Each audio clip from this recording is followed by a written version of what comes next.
Достар, енді біздер категория қосуды үйреніп шығатын боламыз. Оның үшін мына жерден чат-ботты ашамыз. Чат-ботта главный менюында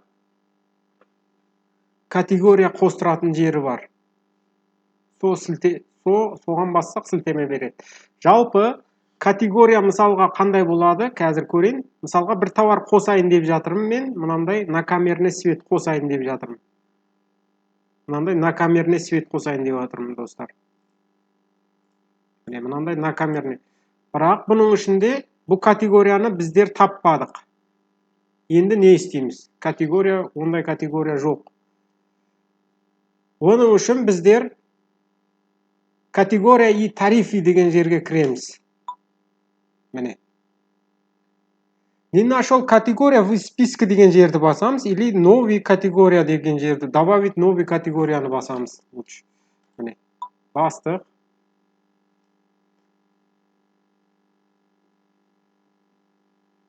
Міне, мына сілтемені беріп тұр біздерге. Бот. Сол сілтеме арқалы өтеміз сервис дескқа. Өттік. Енді осы жерден новый категория қосамыз. Міне, добавить новый категория деп тұр. Міне, бастық, бір бастық. Мына жерге темасын жазамыз. Өзіні көшіріп жазып қоямыз. Или накамерный мынаны жазамыз. Міне.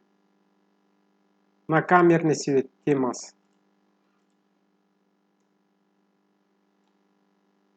Темасын жаздық. Енді біздер неден қалай аталамыз Каспий магазинда? Соның атын жазамыз. Біздің магазиннің аты Каспий магазинда. Соны жазамыз. И мына жерден самый главный категориясын таңдаймыз. Ең главный категориясын міне. Сол категорияның ішінде пад категория болып, мынау орналасу керек. Светтер орналасу керек. Светтерден кейін осы категория орналасу керек. Дочерний ма, сондай категория болады. Біздерге оның несі жоқ. Біздерге главный осы категория қосылу керек. Енді описание деген жерге, например, не деп жазуға болады? Мысалға, осыны көшіріп аламыз, мұна категорияны көшіріп алып, Google-дан бір іздесек, мұнасы мысалға, басамызда ета дегенді баса саламыз, міне. Болды, камера жайлы, накамерный свет жайлы мәліметті көшіріп аламыз да оларға береміз. Өзі оларды іздеп көреді, бірақ біздерде бір нәрсе жазып жіберуіміз керек та. Олар бәрін іздеп көреді. Енді пример страница, мысалға, осының примерін жібереміз. Қай жерде орналасқан, сол объявление, сондай объявлениелер қай жерде орналасқан. Соны көрсетіп беру үшін мына жерді бастық, мысалға. Мен мына магазиннен осы категорияны таптым, мысалға. Міне. Қазір көрсетейін. Міне. Главный страница, каталог товар и мынаның ішінде, мына категорияның ішінде, мынаның ішінде подкатегория болып, накамерный свет орналасқан, міне. Міне. Осы категорияның сілтемесін көшіріп аламыз да.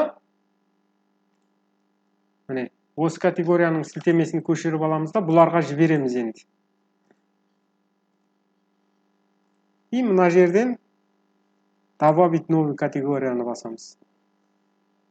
Болды, осы сұрақты оларға жібергеннен соң біздердің поштамызға өзі ответ келеді. Немесе мына жерді қазір басайын, создать етейін. Қазір 7 болады, міне. 7 вопрос болды. Соңғы вопрос накамерный свет, міне. Сілтемесі тұртты, міне. Новый запрос болып тұртты.